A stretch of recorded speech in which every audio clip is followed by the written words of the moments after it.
Welcome, jesters. They knew. They all knew. They all knew. Everybody knew. This is not a surprise to anybody, no matter what all of these politicians go and say on all the big news shows, Sunday shows, whatever. They all knew about Eric Swalwell, okay?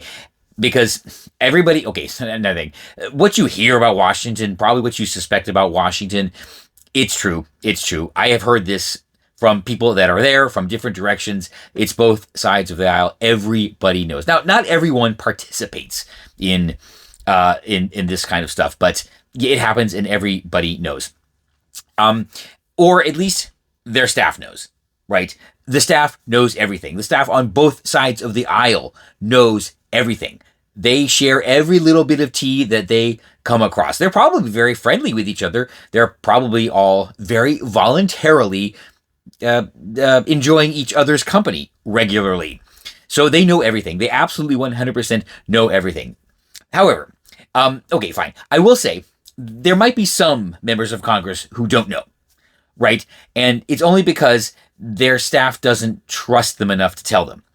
These are the genuine idiots in Congress who, for whatever reason, either wouldn't know what to do with this information or would leak it or spill it or, do something that would eliminate, let's just say, the political value of this information, right? So their staffs just don't bother to tell them, right? In fact, actually, maybe their staffs are told not to tell them. I wouldn't put it past them, but like Adam Schiff and Nancy Pelosi and all these types of people, yeah, they absolutely knew. They 100% knew, and they didn't care, right? It's as simple as that. Them, it's just a bit of political information that, they put in their back pocket in case they ever needed it. But they absolutely 100% knew.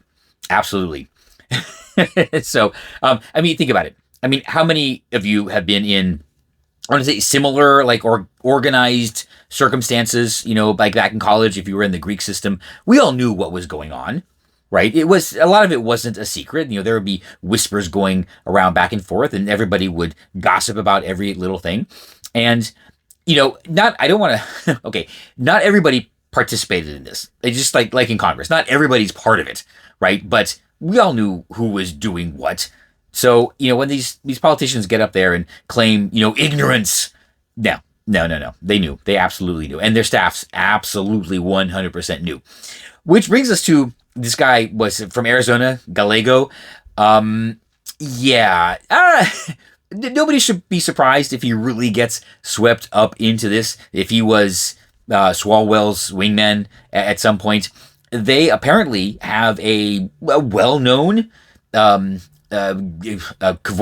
gallivanting history together. So, who knows? People are, I'm sure, furiously doing analysis on the video and the picture and all that kind of stuff. So he won't be able to hide it. I did watch some parts of the interview or when he was getting asked by reporters about this. And yes, you could see he was squirming. He was being a little bit evasive.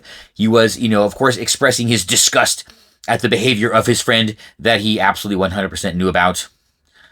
It's funny, but apparently no one bothered to sit him down to strategize on how to admit he knew without really admitting he knew. And there's ways to do this. Absolutely. And I guess he was just caught off guard. And I do genuinely think he was squirming, literally, legitimately squirming. But he's a little hard to read, actually. If you watch it, I don't know, maybe some of you have this suspicion as well, right? So since he knew, who is protecting who? Because he really gives off this weird, beta vibe. But we all know that guy who seems like, small and timid, would always, be the little puppy dog, would definitely follow, well, I don't want these bigger, but a more, okay, and people don't take this the wrong way, a more player style guy like Eric Swalwell, right? He looks up to them, right? Took the kid under his wing, that whole kind of thing. But I don't know, maybe he was the ringleader of all of this. I saw some other commentator saying that Gallego is not a ride or die, but who's doing the riding and dying here? Who's putting bros before the 304s? Could it actually be Eric Swalwell is protecting this guy? I don't know. It's interesting. So he looks like a guy who plays off this little timid little beta guy, But he's got game, and he knows it, and he uses it. He's the one that delivered divorce papers to his pregnant wife so he could go and hook up with a lobbyist in D.C. Yeah, that kind of guy. I think we've all known that kind of guy. So anyway, yeah, let me know what you think. But either way, everyone in Congress knew. Everyone in Congress knew what was going on. This is no secret. And they know everything everyone else is doing. And if they didn't know, it's because they were specifically not told. And neither is a good thing. And you know I'm right.